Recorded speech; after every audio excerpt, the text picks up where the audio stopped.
দলমত নির্বিশেষে পথচারী, দিনমজুর, রিকশাওয়ালা, শ্রমিকসহ সবার সঙ্গে রাস্তায় বসে ইফতার করলেন নবগঠিত জাতীয় নাগরিক পার্টি এনসিপির নেতারা।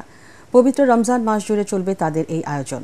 প্রথম দিনের আয়োজনে উপস্থিত ছিলেন এনসিপির আহ্বায়ক নাহিদ ইসলাম, সিনিয়র যুগ্ম আহ্বায়ক সামান্তা শারমিন, দুই মুখ্য সংগঠক হাসনাত আবদুল্লাহ ও সার্জিস আলম সহ দলের কেন্দ্রীয় নেতারা।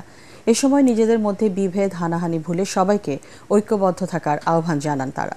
এনসিপির প্রধান নাহিদ ইসলাম তবে আকাঙ্ক্ষা অনুযায়ী দেশে এখনও আইনশৃঙ্খলা বাহিনীর উন্নতি ঘটেনি বলে অভিযোগ করেন তিনি। বলেন, দেশে এখনও নানা ধরনের অস্থিরতা চলছে, কেউ যেন নিজের হাতে আইন তুলে না নেয় সেই তাগিদও দেন নাহিদ ইসলাম।